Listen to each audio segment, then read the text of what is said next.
Hello friends, कैसे हैं आप सभी लोग। स्वागत है आप सभी लोगों का फ्यूचर टाइम्स कोचिंग के ऐप पर और यूट्यूब चैनल पर।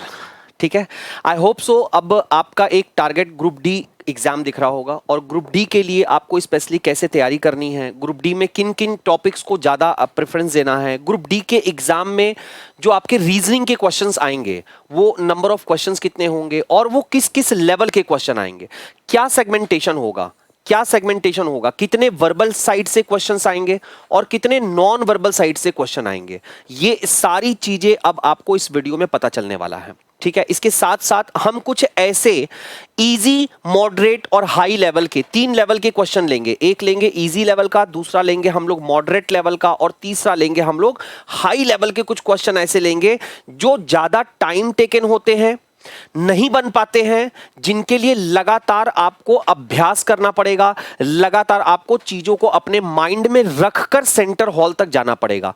देखो भाई, कुछ ऐसे बड़े टॉपिक हैं जिनमें आपको बहुत सारी चीजें याद करके कैरी करके अपने दिमाग में ले जाना पड़ता है सेंटर हॉल पर, तभी जाके आप उस क्वेश्चन का आंसर निकाल सकते हो। जैसे मैं बात करूं इस लेवल में, मैं बात करूं कैलेंडर की। ठीक है, तो कैलेंडर एक ऐसा टॉपिक है जो ग्रुप डी के एग्जाम में हमेशा इस कैलेंडर टॉपिक से क्वेश्चन आते हैं और कभी-कभी ऐसे क्वेश्चंस आ जाते हैं जो कि सेकंडों में हो जाएं, लेकिन कभी-कभी ऐसे क्वेश्चंस आते हैं जो कि बहुत ज्यादा टाइम टेकन होते हैं। ठीक है, टाइम टेकन है, हम कर सकते हैं, लेकिन उसके साथ-साथ बहुत सारे कंटेंट उस क्वेश्चन को सॉल्व करने के लिए बहुत सारी चीजें हमें अपने दिमाग में कैरी करके ले जाना पड़ता है। तो इस बैच में या इस वीडियो में मैं आपसे डिस्कस करूंगा कि कैसे इजी लेवल के क्वेश्चन है, कैसे मॉडरेट लेवल के क्वेश्चन है और कैसे हाई लेवल के क्वेश्चन है। 3 टाइप के क्वेश्चन पर मैं आपसे बात करूंगा आज, और ये ओरिएंटेड है किसके लिए? ग्रुप डी के लिए। डायरेक्ट उन्हीं स्टूडेंटों को हिट करेगा जो ग्रुप डी की प्रिपरेशन कर रहे हैं और ग्रुप डी का एग्जाम देने जाएंगे। तो आप सभी लोग एकदम तैयार हो जाइए। सबसे पहले तो आप लोग इस वीडियो को थोड़ा शेयर कर दीजिएगा, लाइक कर दीजिएगा। उसके बाद हम लोग आएंगे सीधे क्वेश्चन के सेगमेंटेशन पर और हर एक क्वेश्चन के सेगमेंट को समझेंगे और उससे रिलेटेड क्वेश्चन को करेंगे। गाइज, अगर मैं आपसे बात करूं, अगर मैं आपसे ये पूछूं कि बताइए कि अगर मैं मान लो यहां पर एक क्वेश्चन लिख देता हूं, मैंने यहां पर लिख दिया NODE, राइट, और मैंने इसके आगे एक क्वेश्चन लिख दिया कि इसमें अक्षर जोड़े कितने हैं, हाउ मेनी पेयर्स, इसमें अक्षर जोड़े कितने हैं। ठीक है, तो अब मुद्दा ये नहीं होता कि ये चीज आपको आता है कि नहीं आता है, ये मुद्दा नहीं है। मुद्दा ये नहीं कि आपको आता है कि नहीं आता है, क्योंकि ये अल्फाबेट सेक्शन का एक पार्ट है। ठीक है, तो ये आता है कि नहीं आता है, मुद्दा ये नहीं। मुद्दा ये है कि क्या ये क्वेश्चन और इस तरीके के क्वेश्चन आपके ग्रुप डी के एग्जाम में आते हैं। The major point is that कि क्या इस तरीके के क्वेश्चन और इस जैसे क्वेश्चन ग्रुप डी के एग्जाम में हर फ्रीक्वेंसी पे, हर शिफ्ट में जितनी बार भी पेपर हुआ है, क्या ऐसे क्वेश्चन दिखाई दिए? तो मैं सीधा सीधा कहूंगा नहीं। अल्फाबेट सेक्शन का ये सेगमेंट अगर आप पढ़ लिए हो, आप जानते हो, तो भी ग्रुप डी के लिए उतना प्रिपरेशन करके मत जाइए। ठीक है, ग्रुप डी में इस तरह के क्वेश्चन, ऐसे क्वेश्चन जहां पर अक्षर जोड़े निकालने हो, बहुत कम पूछे जाते हैं। जैसे मान लीजिए मैंने आपसे कहा कि यहां पर OPST लिखा हुआ है। ठीक है, OPST लिखा हुआ है। मैंने आपसे पूछा कि इस OPST में हर एक लेटर का यूज करके आप कितने मीनिंगफुल वर्ड, यानी कि अर्थपूर्ण शब्द बना सकते हैं। कितने अर्थपूर्ण शब्द बना सकते हैं, कितने अर्थपूर्ण शब्द बना सकते हैं, राइट। तो अब OPST से आप कितने अर्थपूर्ण शब्द बना सकते हैं? तो क्या ये आपको आता है कि नहीं आता है, that doesn't matter. I hope so कि आप सभी लोग क्वेश्चन का आंसर भी निकाल रहे होंगे, है ना। आता है कि नहीं आता है, डजंट मैटर। ये एनालिसिस है कि क्या ये ग्रुप डी के एग्जाम में आता है। नहीं, यहां पर भी आपका क्रॉस लगेगा, नहीं सर, ऐसे क्वेश्चन की फ्रीक्वेंसी बहुत कम है, बहुत ही रेयर ऑफ द रेयरेस्ट ऐसे क्वेश्चन आपसे पूछे जाते हैं। लेकिन हमें एक आइडिया होना चाहिए। ऐसा नहीं है कि हम इसको छोड़ दे भाई, ऐसे क्वेश्चन को सॉल्व करना सीखे ही ना, या ऐसे क्वेश्चन को सॉल्व करना सीखे ही ना, आना चाहिए हमें। और ये चीजें बिना प्रैक्टिस किए हुए, ज्यादा इस पर जोर दिए हुए, हमें अपने दिमाग में रखकर सेंटर हॉल तक भी ले जाना है। माय डियर, ये सबसे बड़ी मुसीबत है। आपसे एग्जामिनर ने एक बहुत छोटा सा क्वेश्चन पूछा, जैसे क्वेश्चन आपके सामने ये दिख रहा है। मैं आपको टाइम देता हूं 20 सेकंड का, और आई होप सो कि 20 सेकंड में सारे बच्चे इसका आंसर्स निकाल लेंगे। पूछा क्या गया है? निम्नलिखित आकृति में कितने त्रिभुज है। ये आपसे पूछा गया है ग्रुप डी के एग्जाम में। ठीक है, नॉन वर्बल सेगमेंट है, नॉन वर्बल में फिगर काउंटिंग टॉपिक है, इससे क्वेश्चंस ज्यादा आते हैं। तो अब इसका क्वेश्चन जब आपसे पूछा जाएगा तो ये 15 सेकंड भी मेरे ख्याल से नहीं डका होगा बच्चे, आप आंसर दे दिए होगे। बहुत बच्चे आंसर दे भी चुके हैं, है ना, कि क्या राइट इसका आंसर होना चाहिए। तो आप कहोगे सर ये तो बहुत लल्लू सा क्वेश्चन है, 1 2 3 4 5 6 कर दिया, और इस नंबर को 6 को मैंने 2 से मल्टीप्लाई कर दिया और 12 पर मैंने आंसर टिक कर दिया। लेकिन इसी जगह पर जिन बच्चों को नहीं आता है उन बच्चों को सबसे पहले तो इसकी तैयारी अच्छे से करना चाहिए। अच्छा, इसकी जगह पर अगर मान लीजिए मैं आपके सामने, जैसे आया हुआ क्वेश्चन है, अगर मैं आपके सामने ये क्वेश्चन रख देता हूं, देखिए ये कहां पूछा गया है, RRB group D 5/10/2018 shift first में आपसे पूछा गया था। अब पूछा क्या है, वर्ष 1800 से 2000 के बीच दोनों वर्ष को शामिल करते हुए अधिवर्षों की कितनी न्यूनतम संख्या होनी चाहिए। ठीक है, अधिवर्षों की न्यूनतम संख्या आपको बताना है, अधिवर्षों की न्यूनतम संख्या, व्हाट विल द मिनिमम, है ना, मिनिमम बताना है, न्यूनतम वर्षों की संख्या कितनी होनी चाहिए। तो आप सोच रहे होगे सबसे पहली बात, क्या आपको ये अधिवर्ष का मतलब पता है ना, क्या आपको ये अधिवर्ष का मतलब पता है?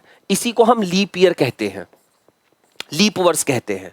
और कैसे निकालेंगे सर 1800 से 2000 के बीच में, क्या एक एक को काउंट करना पड़ेगा?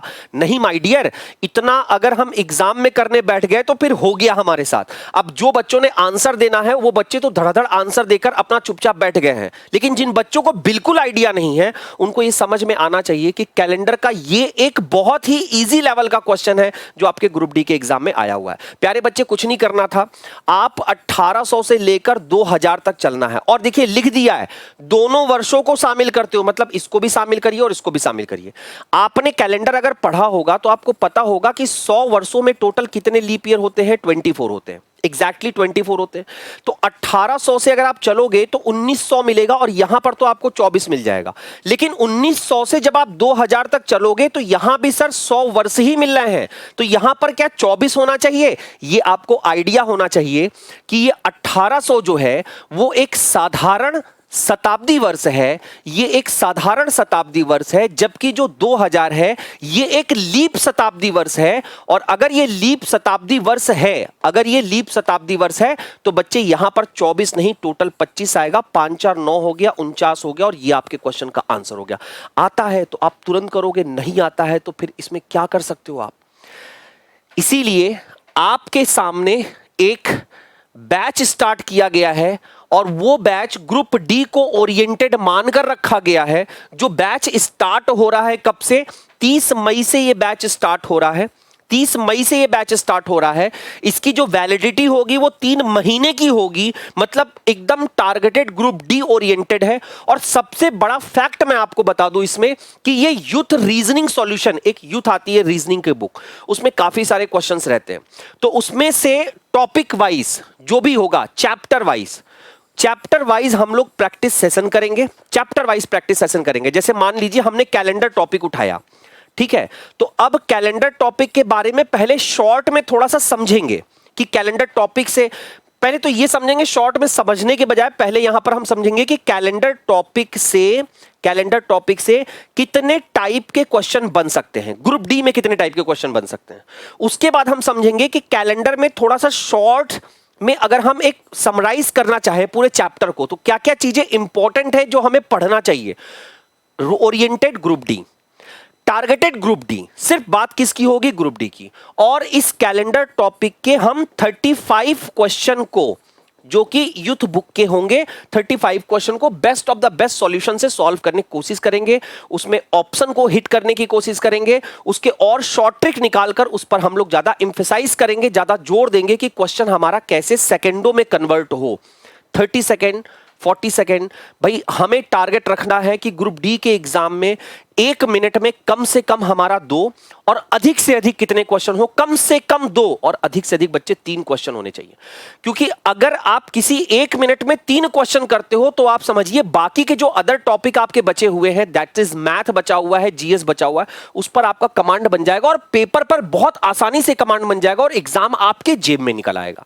ठीक, लेकिन अगर आप 1 मिनट में रेशियो आपका चल रहा है एक ही क्वेश्चन करने का, तो आप ये समझिए अगला जो सेगमेंट आएगा वो मैथ्स का होगा, उसके बाद फिर जीएस का होगा, और उस सेगमेंट में आप अपने आप को सेटिस्फाइड नहीं कर पाओगे और ग्रुप डी का एग्जाम आपके हाथ से निकलता हुआ दिखाई देगा। ठीक है, इसलिए आप अभी देखो, ये मैं आज इसलिए बता रहा हूं, बैच है 30 मई का, ठीक है, 30 मई का बैच है। मंथ एंड का बैच है। और मंथ एंड का क्यों स्टार्ट किया हूं, क्योंकि अभी इस पर आपको ऑफर मिल सकता है। ठीक है, तो ऑफर का भरपूर फायदा उठाइए, ऑफर का भरपूर फायदा उठाइए। कब से स्टार्ट है सर? 30 मई से स्टार्ट हो जाएगा। मंथ एंड है बच्चा, मंथ एंड का फ्यूचर टाइम्स कोचिंग पे अभी जानदार ऑफर चल रहा है। ऑफर का प्रयोग करिए और बैच को, मतलब जैसे तुम ऑफर लगाओगे ना, आपको पता चलेगा यार ये तो मेरी पॉकेट मनी से भी बहुत कम का खर्चे में बैच हमें मिल रहा है। बैच में क्या क्या होगा, सारी चीजें मैंने आपको बता दी, फिर से एक बार बता दे रहा हूं कि बैच में क्या क्या होगा। सबसे पहली बात, हम टारगेट करेंगे इस बुक को। ठीक है, इसके अलावा इसमें चैप्टर हम लोग उठाएंगे, कोई एक चैप्टर लेंगे, उस चैप्टर का पहले शॉर्ट में जो भी चीजें नोट वाली होती हैं, जो हिंट्स वाली होती हैं, जो ट्रिक वाली होती हैं, उनको फटाफट समझेंगे। और फटाफट समझने के बाद इसका हम लोग रेगुलर 35 क्वेश्चन इस चैप्टर के हम लोग वो 35 क्वेश्चन का प्रैक्टिस करेंगे, जो 35 क्वेश्चन से हमारा एक अच्छा खासा रिवीजन हो जाए और हमारा एक अच्छा खासा ग्रुप डी में एक पॉजिटिव वे में हम जाए। बस हम इतना चाहते हैं दोस्तों। जैसे देखिए बहुत सारे क्वेश्चन है, अभी ग्रुप डी के बहुत सारे क्वेश्चन है, लेकिन थोड़ा सा अब जैसे देखिए ये, अब इसको हम क्या कहते हैं, ये एनालिटिकल रीजनिंग है। ठीक है, यहां पर आपको अज्यूम करना पड़ता है, आपको समझना पड़ता है और लिमिटेड टाइम में समझना पड़ता है। तो सर क्या क्या चीजें इसमें हम ध्यान रखेंगे? अब जैसे मैं मान लीजिए आपके सामने क्वेश्चन देता हूं और मैं कहता हूं भाई आप सॉल्व करके जरा इसको देखो। आपको मैं देता हूं पूरे 25 सेकंड देता हूं, तो क्या 25 सेकंड में आप इसका आंसर निकाल सकते हो? फटाफट जरा एक बार आंसरिंग करिएगा, फटाफट सभी लोग जरा एक बार आंसरिंग करेंगे भाई तेजी से।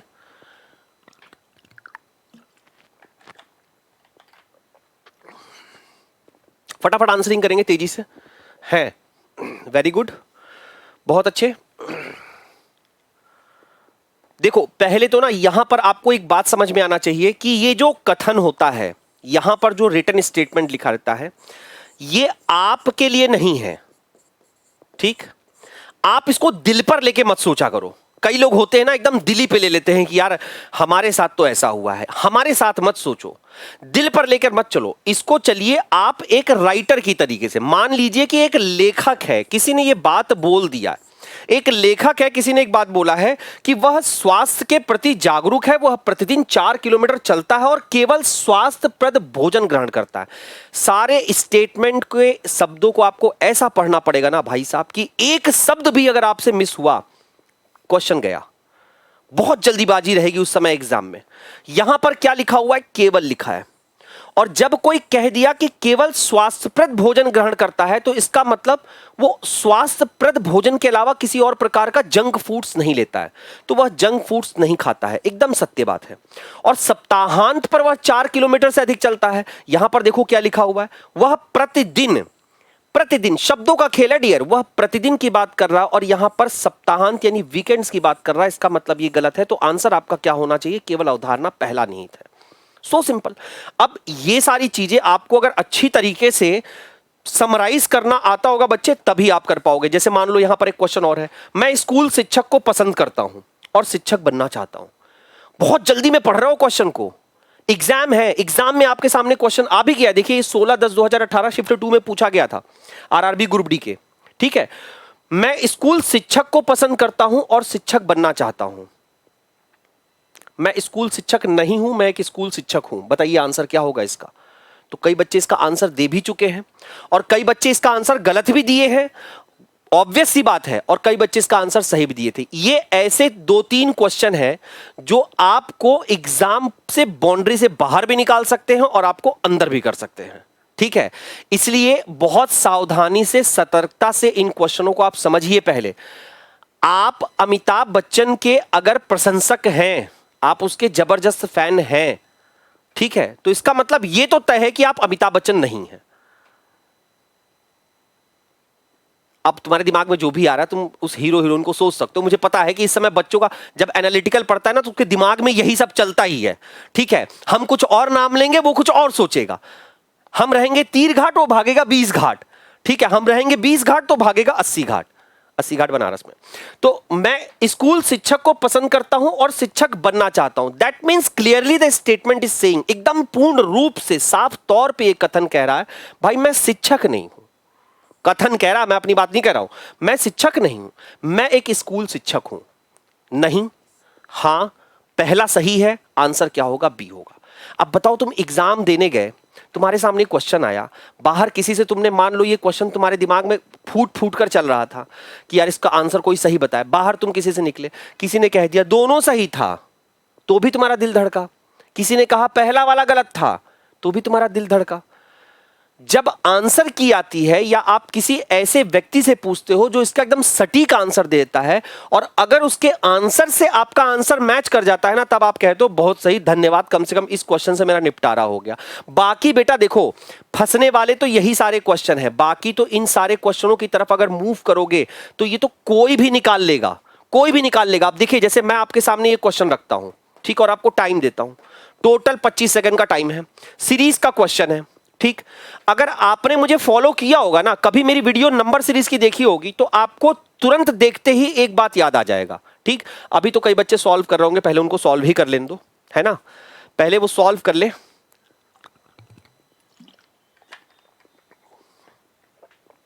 और देखिए क्वेश्चन आया भी है आपका 17 मार्च 2021 शिफ्ट फर्स्ट में, एनटीपीसी में आया था ये, ठीक है। देखो भाई, सिंपल सी एक बात है, जब आपके सामने दो तरीके की सीरीज में लिख रहा हूं, मैंने यहां पर लिखा 0, 6, 24, 60 और 120, और यहां लगाया क्वेश्चन मार्क। एक तो ये सीरीज है और एक ये सीरीज है। अच्छा मुझे बताओ, दोनों में कौन सा सीरीज आपको सबसे लंबा दिखाई दे रहा है? लंबे का मतलब नंबर ऑफ, जहां पर पद उसके ज्यादा हैं, पद मतलब समझिए कि जहां पर पोजीशंस ज्यादा हैं, number of positions are greater than 1, 2, 3, 4, 5, छठवें पोजीशन पर पूछना चाहता है कि नंबर क्या होगा, और 1, 2, 3, 4, 5, 6, 7, 8, 9, 10, 11वें पोजीशन पर पूछना चाहता है कि नंबर क्या होगा। दोनों में किसके पास पोजीशन ज्यादा है? सर उसके पास ज्यादा है। ओके, अब ये बताइए कि इस वाले सीरीज में संख्याएं बड़ी हैं या फिर इस वाले सीरीज में संख्याएं बड़ी हैं? संख्याओं का मतलब किसमें ज्यादा बड़ी संख्या का प्रयोग किया गया है? 2, 4, 3, 9, 6, 4, 16, 10, 15 पर कोई 20 का आंकड़ा भी नहीं छुपाया। और ये देखो, 0 से स्टार्ट हुआ है, कहां पहुंच गया है? 120 तक पहुंच गया है। बेटा जब आपके सामने ऐसा क्वेश्चन आता है जहां पर ये दोनों सिम्टम्स आपको मिल जाए, पहला सिम्टम्स आपको मिल जाए कि सीरीज में पदों की संख्या ज्यादा हो, जहां पर सीरीज में पदों की संख्या ज्यादा हो, और दूसरा मिल जाए कि संख्याएं छोटी हो, संख्याएं छोटी हो। आपके दिमाग में गूंज रहा होगा सर कितनी छोटी संख्याएं आप कह रहे हो, तो मैं आपसे कहूंगा कि 50 के नीचे ही हो संख्या, 50 के ऊपर कभी जाएगा ही नहीं। वो सीरीज जो होता है उसको हम कहते हैं कॉम्प्लीमेंट्री सीरीज, वो कहलाता है आपका कॉम्प्लीमेंट्री सीरीज। अब आपको अगर पता है तो आप जानते हो, तो एग्जाम में जब ये मिलेगा क्वेश्चन तो आंसर की तरफ मूव करोगे, वहां पर बैठ के डिफरेंस निकालना स्टार्ट नहीं करोगे, क्योंकि डिफरेंस अगर आपने पकड़ लिया दिशा तो 30 सेकंड 40 सेकंड भी जाएगा और क्वेश्चन भी नहीं बन पाएगा। बेटा जब कॉम्प्लीमेंट्री सीरीज पता चल गया है ना, तो इसमें एक बात याद रखना कि जो संख्या होती है वो अपना जोड़ा बनाने की कोशिश करती है किसी से, और जोड़े बनाने में या तो वो एक संख्या छोड़कर चलेगी या तो वो दो संख्या छोड़कर चलेगी। अब जरा ध्यान से तुम देखो तो सारा सीरीज एकदम साफ हो रहा है। अगर मैं दो संख्या छोड़कर बात करूं तो 2 के बाद 3 आया है, 3 के बाद क्या आया बच्चे? 4 आया है, 4 के बाद क्या आया बच्चे? 2 संख्या छोड़कर 5 आया है। तो हमें तो ये बताना है, आगे तो बताना नहीं। अगर आगे बताना होता, मान लो इत्तेफाक से क्वेश्चन मार्क यहां लगा होता तो 6 मारकर हम छुट्टी पा जाते क्वेश्चन का आंसर। पता है तो, नहीं पता है तो डिफरेंस की तरफ मूव कर जाओगे और यही सोचोगे कि डिफरेंस से अगर नहीं बना तो इसका मतलब टाइम भी वेस्ट हुआ आपका और आगे के क्वेश्चन भी छूटे आपसे अटेम्प्ट। अच्छा, ये पैटर्न अगर यहां चल रहा है तो अब ये पैटर्न सब जगह चलेगा। 4 से चलोगे तो 2 संख्या छोड़कर 9 पर आ रहे हो, 2 संख्या छोड़कर 16 पे आ रहे हो, 2 संख्या छोड़कर यहां वाले पे आओगे। तो इनके बीच में रिलेशन क्या है बच्चे? 4 से 9 पर जा रहे हो तो कितना? +5 हो रहा है, और 9 से 16 पे आ रहे हो तो कितना हो रहा है? जल्दी जोड़ो, कितना हो रहा है? 7 हो रहा है।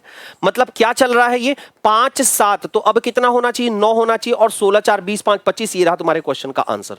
पता है तो हम आंसर देंगे, अगर पता नहीं है तो हम इसका आंसर कैसे निकालेंगे? ये डिफरेंस है बच्चा सीबीटी 1 में और आपके ग्रुप डी में, एसएससी में। पूरा टारगेटेड ओरिएंटेड ये आपका किसके बेस पर चलेगा? ये ओरिएंटेड चलेगा आपका एकदम कंप्लीट ग्रुप डी के बेस पर चलेगा। अभी बहुत सारे क्वेश्चन हैं, बहुत सारे क्वेश्चन हैं, लेकिन कुछ टेक्निकल प्रॉब्लम की वजह से उन सारे क्वेश्चनों को मैं नहीं करा पा रहा हूं। अब देखो, द मोस्ट एंड फैंटास्टिक ये क्वेश्चन है आपके सामने, और अगर कोई कह दे कई लोग कहते हैं कि सर ये बैंकिंग में आता है। अरे आप बहुत पुरानी बात कर रहे हो सरकार, ये बैंकिंग में नहीं, ये यूपी कांस्टेबल के एग्जाम में भी आने लगा है, ये आपके ग्रुप डी में भी आया हुआ है, आपके रेलवे ग्रुप डी के एग्जाम में भी आया हुआ है। कहां बच के जाओगे, सीबीटी 1 में भी आया हुआ है। तो ये सारे एग्जाम में अगर आ रहा है तो इसका मतलब सर क्या ऐसे क्वेश्चन को सॉल्व करने का कोई शॉर्ट ट्रिक होता है? ये महा महा महा महा जिसको कहते हैं ना, इतना लिखने की जरूरत नहीं, इतना पढ़ने की जरूरत नहीं है, सीधे इस पर आओ। डिवाइड का मतलब क्या है यहां पर? मदर। और मल्टीप्लाई का मतलब यहां पर क्या है? ब्रदर। एक बात बताओ, अगर मैं तुम्हें दो वर्ड दे दूं, एक लिख दूं मैं यहां पर माता और दूसरा लिख दूं मैं भाई, और मैं आपसे कहूं कि इधर से पढ़ो, तुम इधर से पढ़ो, इस रिलेशनशिप को पढ़ के बताओ आंसर क्या होगा, तो तुम यही कहोगे ना, मम्मी के जो भाई होंगी, मम्मी के जो भाई होते हैं वो क्या कहलाएंगे? मामा। मम्मी के भाई क्या कहलाएंगे? मामा। अगर तुम किसी को मामा कह रहे हो तो जाहिर सी बात है या तो तुम उसके भांजे लगोगे और या तो तुम उसकी भांजी लगोगे। और ये देखो, A is the maternal uncle of C, यानी ए सी का मामा है। ये मिला हमें क्वेश्चन का आंसर, कुछ भी टाइम नहीं वेस्ट हुआ। ऐसे ही हमें चलना है ग्रुप डी के एग्जाम ओरिएंटेड को लेकर, और ग्रुप डी के एग्जाम की तरीके से हमारी तैयारी होगी बच्चे, ठीक है। शानदार शानदार क्वेश्चन रहेंगे, हर टॉपिक वाइज चैप्टर वाइज चलेगा। पहले क्लियर कर दे रहा हूं, चैप्टर वाइज चलेगा, क्रिस्टल क्लियर है सारी बातें, चैप्टर वाइज चलेगा। हर चैप्टर से जो क्रक्स होता है, जो नोट्स होते हैं, जो इंपॉर्टेंट पॉइंट होते हैं, वो आपको बताया जाएगा, और उसके बाद उस चैप्टर से आपको 35 क्वेश्चन का प्रैक्टिस कराया जाएगा। ये सारी चीजें आपको अभी ऑफर में आप लोगे तो ऑफर में इस पर ऑफर लगाओगे, जो आपको मूल्य वहां पर दिखाई देगा ना, उसको खुद देखकर आप सरप्राइज हो जाओगे। बैच 30 मई से स्टार्ट है, तो हम लोग अब मिलेंगे 30 मई को। इससे पहले भी मैं आपके लिए रेगुलर क्वेश्चन के सेट जो ग्रुप डी में ज्यादातर स्पेशली पूछे गए हैं, जैसे कैलेंडर के हो गए, क्लॉक के हो गए, या अजप्शंस के हो गए, या धारणा के हो गए, या तर्क के हो गए, इन सारे क्वेश्चनों के साथ रोज आपसे मेरी मुलाकात होगी। अपनी प्रैक्टिस को जानदार शानदार बनाइए। एग्जाम देने का मौका बहुत बहुत बहुत मुश्किल से मिलता है, और अगर उस मौके को हम खो देंगे ना, तो हमें उसके लिए सिर्फ और सिर्फ फिर क्या करना पड़ता है? इंतजार करना पड़ता है। मिलते हैं हम लोग अपनी अगली वीडियो में। Thank you so much. अगर सेशन अच्छा लगा होगा, जानकारी अच्छी लगी होगी, क्वेश्चन आपको लेवल के लगे होंगे, तो प्लीज सेशन को थोड़ा शेयर कर दीजिएगा, अपने दोस्तों यारों तक पहुंचा दीजिएगा। मिलते हैं हम लोग। Wish you all the best.